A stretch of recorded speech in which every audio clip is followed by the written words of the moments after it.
Hello everyone. ಸಾಮಾನ್ಯವಾಗಿ college days ನಲ್ಲಿ ನಾವು ಒಂದಿಷ್ಟು ಹುಚ್ಚಾಟ ತರಲೆಗಳನ್ನ ಮಾಡಿರ್ತೀವಿ. ಅದು ಹುಡುಗ ಆಗಿರ್ಬೋದು, ಹುಡುಗಿ ಆಗಿರ್ಬೋದು. ಅವ್ಳು ನನ್ ಕ್ರಶ್ ಅಥವಾ ಅವ್ನ್ ನನ್ ಕ್ರಶ್, ಲವ್ ಹಾಗೆ ಹೀಗೆ ಅನ್ಕೊಂಡು ಒಂದಿಷ್ಟು ಸುತ್ತಾಡಿರ್ತೀವಿ. ಅದು ನಮ್ಗೆ ನೆನಪುಗಳಾಗಿ ಉಳಿದಿರುತ್ತೆ. ಮುಂದೆ ಒಂದಿನ ಒಂದಿಷ್ಟು ಮೆಚುರಿಟಿ ಬರ್ತಾ ಬರ್ತಾ ನಾವು ಮಾಡಿರೋ ತರಲೆಗಳನ್ನ ಹುಚ್ಚಾಟಗಳನ್ನ ನೆನ್ಸ್ಕೊಂಡಾಗ ನಮಗೇನೆ ನಗು ಬರುತ್ತೆ ಅಲ್ವಾ. ಇದು ಸಹಜವಾಗಿ ಎಲ್ಲರೂ ಮಾಡಿರ್ತಾರೆ, ಅದೊಂದು ಸರ್ಟನ್ ಏಜ್. ಸೊ ಮುಂದೆ ಒಂದಿಷ್ಟು ವರ್ಷಗಳಾದ್ಮೇಲೆ ನೀವು ಮಾಡಿರ್ತಕ್ಕಂತ ಆ ತರಲೆಗಳು, ಚಿಕ್ಕ ಪುಟ್ಟ ಹುಚ್ಚಾಟಗಳನ್ನ ಇಟ್ಕೊಂಡು ಯಾರೋ ಒಬ್ರು ಸಂಬಂಧಿಕರಲ್ಲಿ ಆ ಮುಂದೆ ಒಂದಿನ ನಿಮ್ ಸಂಸಾರವನ್ನ ಹಾಳು ಮಾಡ್ಲಿಕ್ಕೆ ಬರ್ತಾರೆ ಅಂದ್ರೆ ನೀವು ನಂಬ್ತೀರಾ? ನಾನು ಕಾಲೇಜ್ ಡೇಸ್ ಅಲ್ಲಿ ಇದ್ದಾಗ ನನ್ ಕ್ರಶ್ ಒಂದು ₹10 ನೋಟ್ ಅನ್ನ ನನ್ನ ಕೈಗೆ ಕೊಟ್ಟಿರ್ತಾಳೆ. ನಾನು ಅದನ್ನ ಅವಳ ನೆನಪಿಗೋಸ್ಕರ ಆ ನೋಟ್ ಮೇಲೆ ನನ್ನ ಹೆಸರು ಮತ್ತೆ ಅವಳ ಹೆಸರು ಬರೆದು ಆ ₹10 ನೋಟ್ ನ ತಗೊಂಡು ಹೋಗಿ ಲ್ಯಾಮಿನೇಷನ್ ಮಾಡಿಸ್ಕೊಂಡು ಇಟ್ಕೊಂಡಿರ್ತೀನಿ. ಅದು ಇಲ್ಲಿ ತನಕ ನನ್ನ ಹತ್ರ ಇರುತ್ತೆ. ಏನಾಗುತ್ತೆ, ಯಾವಾಗ್ಲೂ ಒಂದ್ಸಲ ನನಗೆ ಸರಿಯಾಗಿ ನೆನಪಿಲ್ಲ, ಅದು ವರ್ಕ್ ಫ್ರಮ್ ಹೋಮ್ ಕೊಟ್ಟಾಗ ನಾನು ಊರ್ಗ್ ಹೋಗಿ ಅಲ್ಲಿ ಕೆಲಸ ಮಾಡ್ಬೇಕಾದ್ರೆ ಅದೆಲ್ಲೋ ಯಾವಾಗ್ಲೂ ಮಿಸ್ ಆಗೋಗಿದೆ. ಸೊ ಅದು ರೀಸೆಂಟ್ ಆಗಿ ಊರಲ್ಲಿ ನಮ್ಮ ಸಂಬಂಧಿಕರಲ್ಲಿ ಒಬ್ರಿಗೆ ಆ ನೋಟ್ ಸಿಕ್ಬಿಟ್ಟಿರುತ್ತೆ. ನೋಡಿ, ಈಗ ಮದುವೆ ಆಗಿ ಹತ್ತತ್ರ ನನಗೆ 5 ವರ್ಷ ಆಗ್ತಾ ಇದೆ, ನನಗೆ ಒಂದ್ ಮಗು ಇದೆ.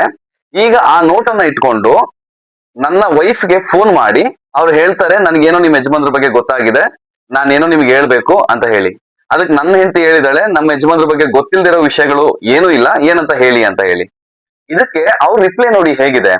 ಆಕ್ಚುಲಿ ಇದನ್ನ ನಾನು ನಿಮ್ಗೆ ಹೇಳ್ಬಾರ್ದು ಅನ್ಕೊಂಡಿದ್ದೆ. ಇದು ಹೇಳಿದ್ರೆ ಎಲ್ಲಿ ಜಗಳ ಆಡ್ತಿರೋ ಅಂತಾನೂ ಭಯ ಆಗ್ತಾ ಇದೆ. ಆದ್ರೆ ನಮ್ ಮನಸ್ಸು ತಡಿತಾ ಇಲ್ಲ, ನಾನು ನಿಮ್ಗೆ ಹೇಳಲೇಬೇಕು. ಹೇಳದೆ ಹೋದ್ರೆ ನಾನು ಮೋಸ ಮಾಡ್ತಿದ್ದೀನಿ ಅನ್ಸುತ್ತೆ, ಅದಕ್ಕೋಸ್ಕರ ಹೇಳ್ತಾ ಇದ್ದೀನಿ. ನಿಮ್ ಯಜಮಾನ್ರದ್ದು ಈ ತರ ಒಂದು ನೋಟ್ ಸಿಕ್ಕಿದೆ, ಇದು ಅದಕ್ಕೆ ಫಸ್ಟ್ ಲವ್ ಅಂತಾರೆ ಅನ್ಸುತ್ತೆ. ಇವತ್ತಿಗೂ ಅದು ಫಸ್ಟ್ ಲವ್ ಇರ್ಬೇಕು ಅನ್ಸುತ್ತೆ, ಅದಕ್ಕೆ ಅವ್ರು ಇವತ್ತಿಗೂ ಆ ನೋಟ್ ಇಟ್ಕೊಂಡಿದ್ದಾರೆ, ಒಂದ್ಸರಿ ನೋಡಿ ಹಾಗೆ ಹೀಗೆ ಅಂತ ಹೇಳಿ ಹೇಳಿದ್ದಾರೆ. ಆದ್ರೆ ನಾನು ಈ ತರದ ಚಿಕ್ಕ ಪುಟ್ಟ ತುಂಟಾಟ ತರಲೆ ಹುಚ್ಚಾಟಗಳನ್ನ ನಾನು ಯಾವ್ದನ್ನು ಕೂಡ ನನ್ನ ವೈಫ್ ಹತ್ರ ಮುಚ್ಚಿಟ್ಟಿಲ್ಲ. ಹಾಗಾಗಿ ಅವಳು ಅವ್ರಿಗೆ ಏನ್ ಉತ್ತರ ಕೊಡ್ಬೇಕು ಅದನ್ನ ಸರಿಯಾಗಿ ಉತ್ತರ ಕೊಟ್ಟಿದ್ದಾಳೆ. ನಾನ್ ಯಾಕೆ ಈ ವಿಷಯವನ್ನ ನಿಮಗೆ ಹೇಳ್ತಾ ಇದ್ದೀನಿ ಅಂದ್ರೆ, ನೋಡಿ, ಯಾವತ್ತೋ ಒಂದಿನ ಯಾವಾಗ್ಲೂ ಮಾಡಿದಂತ ಈ ಚಿಕ್ಕ ಪುಟ್ಟ ಹುಚ್ಚಾಟಗಳು ನಮ್ಗೆ ನೆನಪಾಗಿ ಉಳಿದಿರುತ್ತವೆ. ಆದ್ರೆ ಬೇರೆಯವ್ರಿಗೆ ಅದು ಒಂದು ರೀತಿ ಅಡ್ವಾಂಟೇಜ್ ಆಗಿರುತ್ತೆ ನಮ್ಮ ಸಂಸಾರವನ್ನು ಹಾಳು ಮಾಡ್ಲಿಕ್ಕೆ. ಇದು ನಿಜವಾಗ್ಲೂ ಅನ್ಬಿಲೀವೇಬಲ್ ಅಲ್ವಾ? ಸೊ ನನ್ಗೆ ನಿಜವಾಗ್ಲೂ ಇದಕ್ಕೆ ಏನ್ ಹೇಳ್ಬೇಕು ಅಂತ ಗೊತ್ತಾಗ್ತಾ ಇಲ್ಲ. ಅವ್ರು ಕೊಡುವಂತಹ ಕಾರಣಗಳು ಎಷ್ಟು ಕೀಳ್ಮಟ್ಟದ್ದಾಗಿದೆ ಗೊತ್ತಾಗ್ತಾ ಇಲ್ಲ. ಈ ವಿಷಯವನ್ನ ನಾನ್ ಯಾಕೆ ನಿಮ್ಮ ಹತ್ರ ಹೇಳ್ತಾ ಇದ್ದೀನಿ ಅಂದ್ರೆ, ನೀವು ಲವ್ ಮ್ಯಾರೇಜೇ ಆಗಿರಿ ಅಥವಾ ಅರೇಂಜ್ ಮ್ಯಾರೇಜೇ ಆಗಿರಿ, ನಿಮ್ಮ ಹೆಂಡತಿ ಮೇಲೆ ಸಂಪೂರ್ಣವಾದ ನಂಬಿಕೆ ನಿಮ್ಗಿರ್ಬೇಕು. ಅದೇ ರೀತಿಯಲ್ಲಿ ಹೆಂಡತಿಗೆ ಗಂಡನ ಮೇಲೆ ಸಂಪೂರ್ಣವಾದ ನಂಬಿಕೆ ಇರಬೇಕು.